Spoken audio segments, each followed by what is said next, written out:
you have control over capital and your money continues to grow.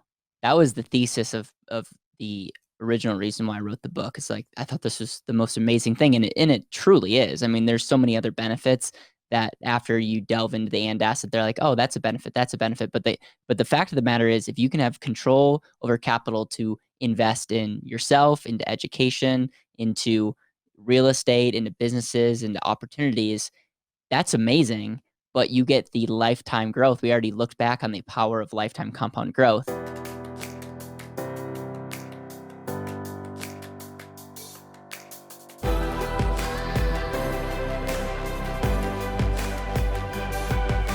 This is Better Wealth with Caleb Guilliams.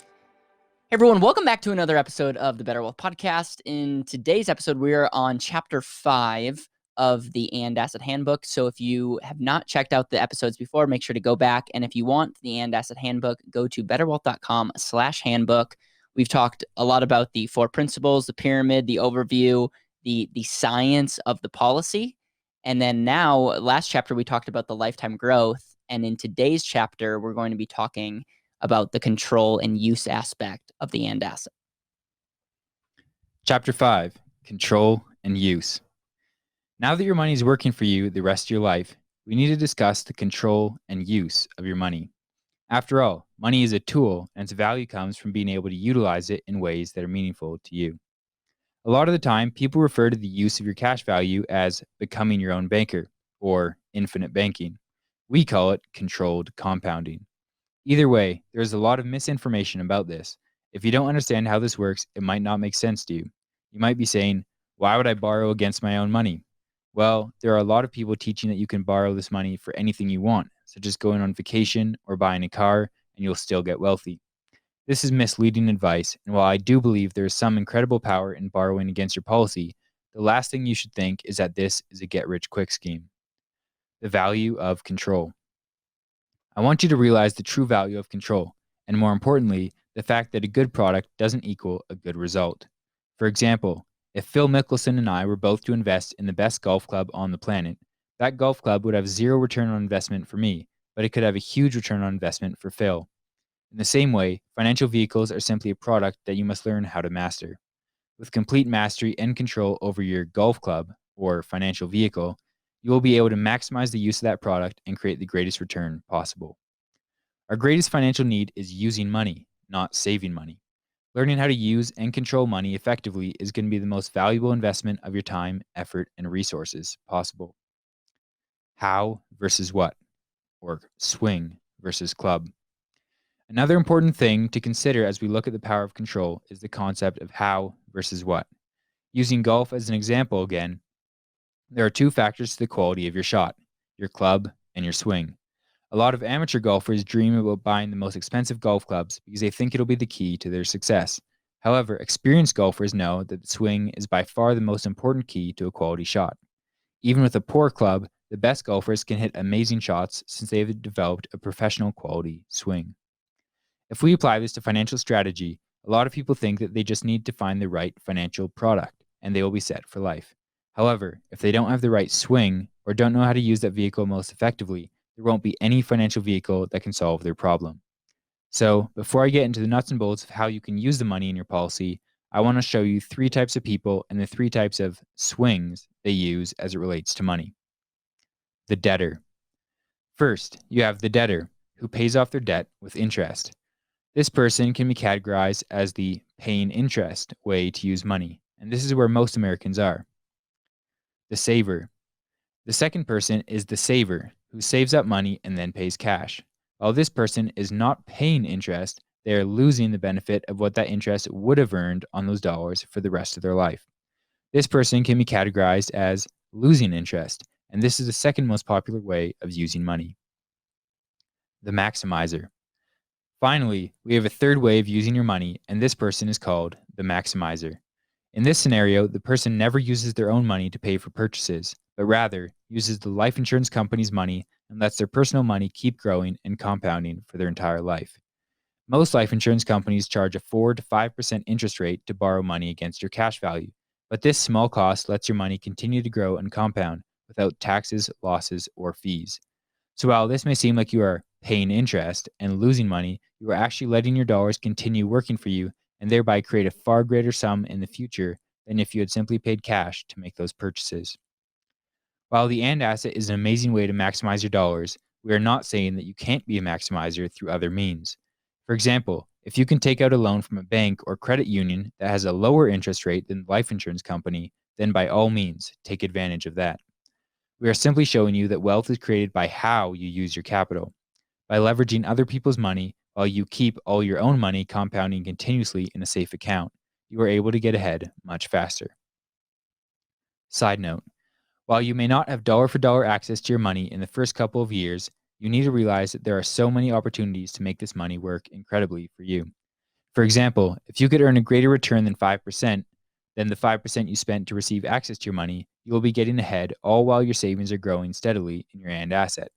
Some real life examples include investing in real estate, a business venture, or paying off high interest loans. Another thing to note, and this is extremely important, is that your rate of return is far greater when you borrow money than if you use your own money. This is known as leverage, and leverage can be defined as the ability to control a lot with just a little. For example, you could take a loan of $100 for the small price of $5. Most people know this as the interest rate, which in this case is 5%. But here's what most people don't think about. If you can earn $12 on that investment, you have not just received a 12% rate of return. Rather than comparing the return on investment to the full $100, you need to compare it to the actual amount of money coming out of your pocket, which is only $5. So in this case, you have made $12 from an investment of $5, which is actually a 140% rate of return. Not only did you just make a significantly higher rate of return than you would have by using your own money, but all of your money is still working for you in your AND asset. You also have a significant amount of money that you just created that can be added to that and start increasing the compounding power of the AND asset once again. Most people never think of money in this way, but if you can start to see the power of leverage and take advantage of it, you will start to truly gain an unfair advantage that makes this entire strategy even more powerful.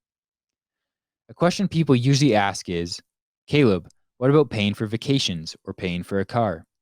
These might be liabilities, but what I would say is that these purchases have more to do with the level of value you personally place on them. Since rate of return is not the goal to start living a better life, you simply need to determine how much you personally value each purchase. If you believe a purchase has a value that exceeds the possible 5% interest rate, then it might be a great way to use your money. For example, let's say you have $250,000 in your life insurance policy and you want to buy a car. You could take the money out of your policy and buy the car, but you won't be able to put that money back because after you take money out of a policy, it can't be put back in. To clarify, this means that if you're taking money directly out of your policy, you cannot put money back into that policy outside of your regular premium payments. However, rather than taking money out of your policy directly, the life insurance company will allow you to borrow against your policy up to the $250,000. You can use that money to buy whatever you want, since it's protected by the money in your AND asset. Say you want to take a $100,000 loan to buy the car, which means two things for the money in your AND asset. First, you will have less money, $100,000 less, to borrow against in the future until you have paid off that loan. Second, all the money in your policy will continue growing without interruption. What's also great about this is you get to pay back the insurance company on your own time frame, all while your money is still growing for you. Side note, every decision we make when it comes to our money should be looked at in terms of asset-based activities and liability-based activities. Asset-based activities are activities that have a possibility of giving you a positive return on your investment, whether that's time, energy, or resources. Liability-based activities are activities that will leave you with less than you put in. This could even be draining your time, energy, or resources for years to come. When you're thinking of using the money in your AND asset, make sure you determine whether each purchase is an asset-based activity or a liability-based activity. If the vast majority of your purchases and investments of time, energy, and resources are in asset-based activities, you will get ahead much faster and will be optimizing the use of your AND asset. Isn't this too good to be true? At this point, many people think this all sounds too good to be true.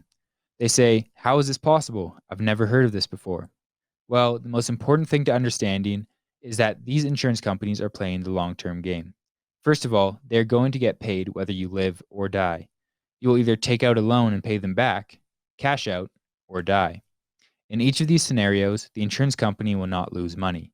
Even when you die, the insurance company subtracts your outstanding $100,000 loan from the death benefit. In all these situations, the life insurance company always comes out ahead, and that is why they are such great companies to partner with. Summary. We have to understand that the most important piece of all this is the fact that we can receive uninterrupted growth for our entire life in a system where your dollars are working for you in multiple ways. Also, remember that the activities you are using your money for should be getting a greater rate of return than 5%, or they need to be personally valued more than 5% than the 5% cost of using that money. I want you to know the difference between your cash value and how it's used as collateral. Also, how we use the insurance company and the different ways the insurance company can pay you back.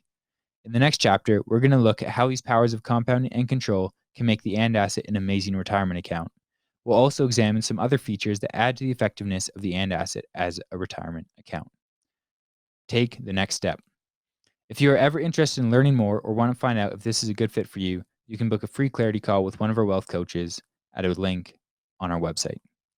All right, talking about controlled compounding, and the reason why we talk about this and given the name controlled compounding is you have control over capital and your money continues to grow.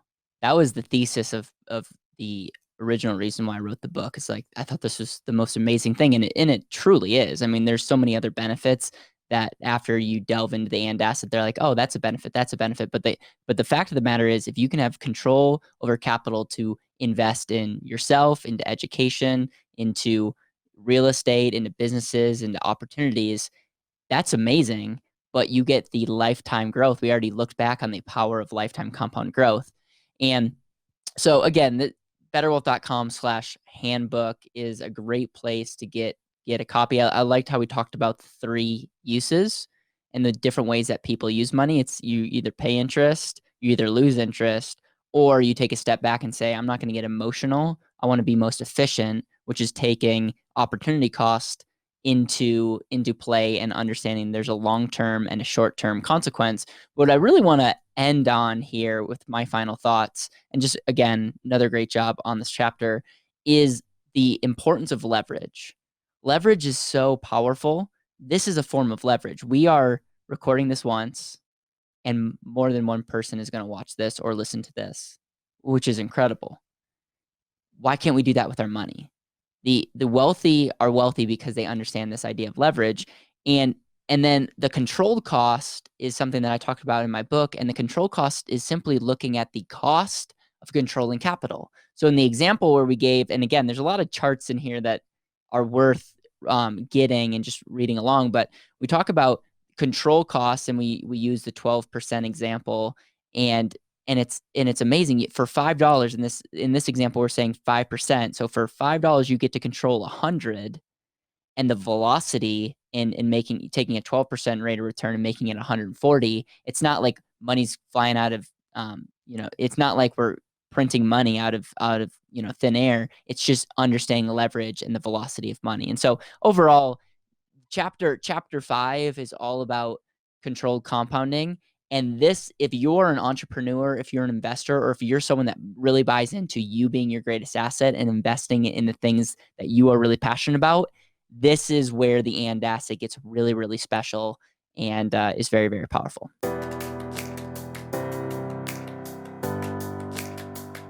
Thank you so much for listening to the Better Wealth Podcast. It would mean the world to me if you could hit subscribe, leave a review, and share this with the people that you know and love.